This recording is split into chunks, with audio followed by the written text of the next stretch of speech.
Hey Allie, do you know that artwork behind me is made out of fabric scraps? Wow, it's so cool. How did they do that? Well, they actually sewed with fabric. There's a group of people in Alabama and it's called Gee's Bend, and they were quilters. What is a quilt? Well, a quilt is when fabric is sewn together and then it's layered with a little bit of batting and then another fabric on the back, and it creates a blanket and you can use it. And sometimes people like to make it as artwork. I can see that. Yes, so I bought this when I went to Alabama and I visited the Gee's Bend Quilters. You're so lucky. I know, it was really amazing, and I got to meet one of the artists, and that's where I bought this artwork. And it's like my first piece in my art collection. An art collection? What is that? Well, an art collection is when you buy art from different artists because you really appreciate it and love it. And today we're going to make artwork that's inspired by the Gee's Bend Quilters. Why do I love them so much? Well, because they make art out of fabric, but they also use the fabric that's in their own community. They don't go and buy it because they live in a rural area. What is rural? Rural is like the country, like countryside, farmland. There's not a lot of people or stores. And so they would just take old clothing and blankets and reuse them. That is such a good idea. Yeah, and today we're going to actually reuse some paper scraps to make our own version of a quilt. Do you see? Like, this is an example. And there's a butterfly. I'm a little scared of butterflies though, but this one's just paper. Yeah, this one is just paper. All right, so we are going to use construction paper. You can grab a few colors and some glue and scissors. And we're gonna learn how we can arrange our own quilt composition. Okay, so when we are getting started on this lesson, you wanna have a piece of paper. It could be any color that you want. I have a white piece of paper because I just wanted a plain background. And you want your glue stick and a pair of scissors. Red, did you pick out some colors? Oh yeah, I did. I picked out colors just like my feathers. So bright. Can you bring it over here? Yes. Well, thank you, Red, for bringing me these beautiful colors. I do notice they look a little bit like you. I wanted them to be inspired by my own dinosaur colors. Well, look at that. Do you notice that I've already used this paper? That's because I love using scraps. Just like the quilters of Gee's Bend, they used what they had and they didn't like to waste things. So sometimes I save some scrap paper. You don't have to use your scraps, but if you have some, you know, that's a great idea. But you can choose just plain square paper and cut them into shapes. And what is also cool is that the Gee's Bend quilters, they loved cutting kind of different shapes. Not perfect squares or perfect rectangles. They were a little curved even sometimes. So I'm going to just start by cutting some rectangles and squares just to give myself some pieces like this, right? They don't have to be, this one even has a little bit of an edge to it. I'm going to leave it just like that. And we want to make like small and medium and then large. So that's my recommendation, is to do some small, medium, and large sizes. Your quilt can be very simple or it can have lots of detail, and you might just decide as you go along. Like, I don't know what my quilt is gonna look like. And when the Gee's Bend quilters made their quilts, sometimes they just started piecing fabric together. They didn't have a plan. They just picked up colors they like and shapes that they like and just played around with those. I love this green color. This green color looks so good with this orange, doesn't it? So we've got some of these kind of shapes. Got a lot of rectangles. I think I want some more squares. And then this bright pink coming in. That is so nice. You know, this bright pink might be a good contrast, and I might make some smaller shapes even. Maybe I'll just do some of similar shapes. I can repeat these. That's what quilters love to do. They like to cut some of the same shapes. It's very efficient because they can just cut some of the same size shapes and then reuse them, and you can make a pattern. Okay, so keep going. Let's give ourselves some different rectangles and squares, and if you want to do different shapes, by all means, go ahead and do it. What if you want to do like a half circle? Like, what if you want to do some rounded shapes like circles? Well, you can do that. We aren't going to be actually sewing, so that's not a problem. Sewing curves is a little tricky, but we're just gluing, so we can do whatever we want to. So if you want to cut some different shapes to add to your collage, like circles, or even if you want to cut like animals out, that can be a little challenging, but you could, like a butterfly, you could put that in your quilt, whatever you want. So let's keep going.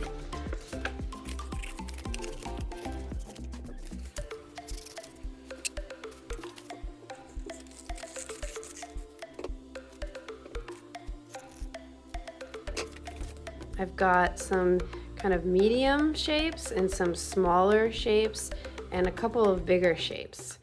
And I'm going to start moving the pieces around, and that's called arranging a composition. So your composition is when you decide where your shapes go. So this is really fun because you can kind of just move pieces around. You could connect them, you could leave a space, like I could connect this green one, and I can put, let's see, maybe I'm gonna put the big blue one in the middle. We're not gluing anything, we're just kind of having fun with the shapes, seeing where we want to put them. I could overlap and put one on top. I like to put some of my bigger shapes down first and see how I like them, and then I can layer on some of the smaller ones like these, and then you can start to place them on top.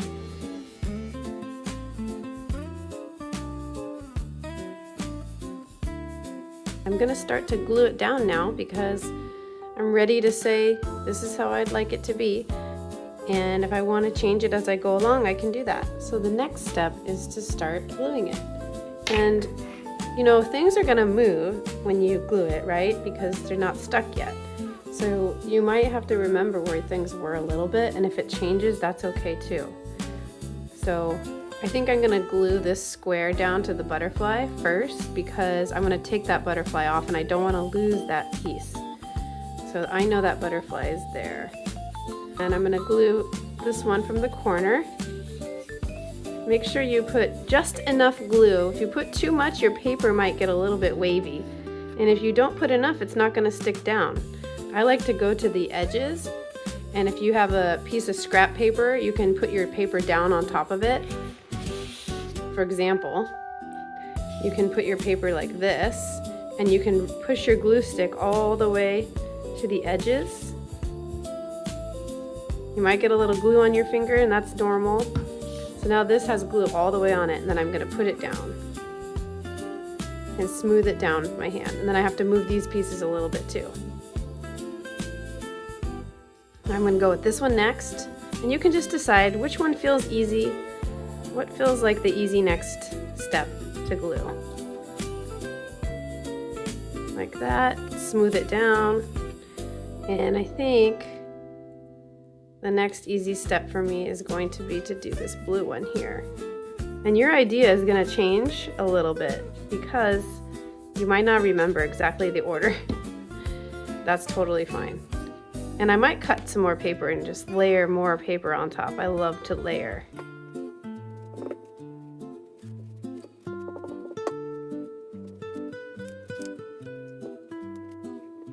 Oh no, I can't remember the way things are going and I'm moving everything around. Do you remember where things were? I think this was here maybe? You know what? That's totally fine because there's so many different ways that my design can go, and I'm just gonna let it work however it works. This is actually kind of part of the fun. It's a little bit of a surprise, and I'm gonna be happy with it. So my design is changing so much because I had to move some of my pieces, and I'm not very good at remembering where they go. And you know what? I don't mind because it's kind of fun to see a new design coming along.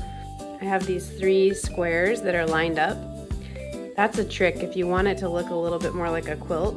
Sometimes they repeat the pattern shapes, right? So 3 of these lined up makes it feel kind of like a quilt.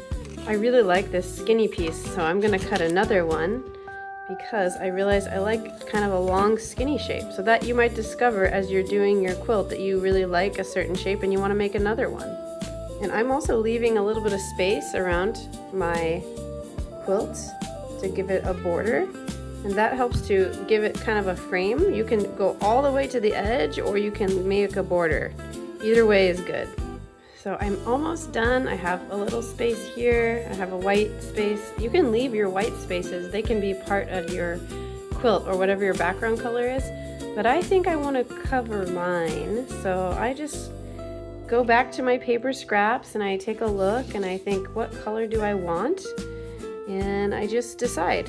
So for this piece, I might decide I want more blue. But you know what? I think I ran out of blue. I only have some little tiny scraps. I could cut those up and paste them in there too, like small little squares, and make it look like tiny little squares. I could do that. Maybe I'll do that. Why not? Save the paper, right? Use as much of it, just like the G's Bend quilters did. They used as much of what they had. They weren't actually close to stores. It was in a kind of a rural area, and rural is when, you know, it's the countryside and there aren't a lot of shops around, and so they often were using their old clothing or blankets, so they couldn't choose. They couldn't say, oh, I'm going to go to the fabric store and buy this specific color.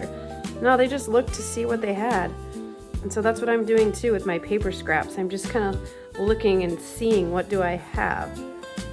And that's also really fun because it gives you a bit of a surprise, because you don't actually know exactly what it's going to be like. And that's how the art process goes. That's what a lot of artists do. We have plans, and then we let our plans change. See, there you go. Now I have that blue part filled in there.